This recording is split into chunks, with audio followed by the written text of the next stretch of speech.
Okay, so today I'm going to be reviewing the Books of Blood Volume 1 by the one and only Clive Barker. I don't want to waste anybody's time with a lengthy introduction, so I'm just going to jump right in and review each of the stories and tell you my initial thoughts. Now, I wrote my notes on my iPad, so if I keep looking down, that's what I'm looking at. So the first story is called The Book of Blood, and this is an introduction to all the other stories in this collection. So at the beginning of the story, we find out that the spirits of the dead travel on highways, which is quite an interesting concept that Clive Barker explores, and it's one of the reasons why I like this story so much. But anyway, on these highways, there are intersections, places, where murders have occurred, other acts of, depraved acts have happened. I don't really need to spell that out, but, places like haunted houses, essentially, where, this is where the story takes place, is at a haunted house number 65. It's not specified where the story takes place, other than that it's at a house. So it revolves around this character named Mary Florescu, and, she's a paranormal investigator, and she's desperate for evidence of the supernatural. And this leads her to employ a young man named Simon McNeil, who claims to be a psychic medium where he can talk to the dead, but we soon find out that he's a fraud. So I don't want to give too much away, but because Simon McNeil is faking his conversations with the dead, the real spirits that are in the house, just find this repulsive and they hate Simon McNeil for this. And we end up finding out why the story is called The Book of Blood. Yeah. Anyway, overall, the story is really good. I love the imagery in this one. That's really what stood out to me. It's the shortest, but I highly recommend this one. 4 out of 5 stars. All right, so the second story is called The Midnight Meat Train, and some of you might have heard of it because of the film adaptation starring Bradley Cooper. I haven't seen it, but if it's good, maybe somebody could tell me if it's worth a watch or not. But anyway, the story starts with a regular guy named Leon Kaufman. He's just a regular businessman that works in a cubicle all day. So prior to moving to New York City, it was his dream to move to the Big Apple, or as he calls it, the Palace of Delights. But yeah, after 3 months of living in New York, he absolutely hates it there.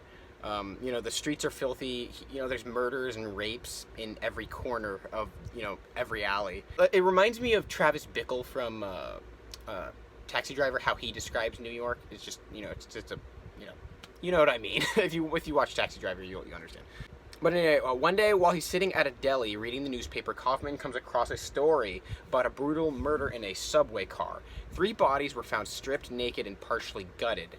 And apparently this isn't the first time this happened in the subways. 3 months before, I think it was the day Kaufman got to New York, the body of a woman was found in a subway car, hung upside down. Her blood was completely drained, and every inch of her body hair was shaved. So it's really disturbing stuff. That's all I really want to say about the story. It's one of my favorite short stories. It's right up my alley. It's creepy, chilling, and the ending, some people say it's Lovecraftian. I could definitely see it. I don't want to say anything else. It's a great story. I highly recommend it. 5 out of 5. Alright, so the next story is called The Yattering and Jack, and this one is like a Christmas story through and through. I could imagine reading this every Christmas. It's just, it's top notch. It's good. So basically, the story is about a lower demon called the Yattering, who's been tasked by the keepers of the underworld, like Beelzebub, to haunt a man named Jack Polo. He's basically taking the place of a poltergeist, knocking stuff off his shelves and slamming cabinets, but Jack Polo is just completely oblivious to this. He's a very dull man. His catchphrase is "Que sera, sera." But yeah, it's a really good story. It's basically a dark comedy, I would consider it. But yeah, it's pretty damn funny. Yeah, so one day he contacts Beelzebub through a mirror, and he asks why he's tasked with haunting Jack Polo. He even says that it's a lost cause. He just won't be haunted. But yeah, we find out that from Beelzebub that Jack's mother had been a member of the Holy Church or whatever, and before her death, she was saved by a priest and went to heaven. So basically, Jack's soul belongs to the keepers of the underworld, and the only way to claim his soul is if the Yattering drives him insane. Which, I mean, I don't really understand that, but it's a comedy story. And then Christmas time comes around, and Jack Polo's daughters come over for Christmas, and the Yattering finds this a perfect opportunity to prepare for war. And unknown to him, Jack is prepared for war as well. The Yattering and Jack, this is a 5 out of 5. This is a brilliant story. It's a brilliant short story. I've never read anything like it. It's fantastic. I love it. It's great. Okay, so the next story is called Pig Blood Blues. And it's arguably the most unsettling story in this collection.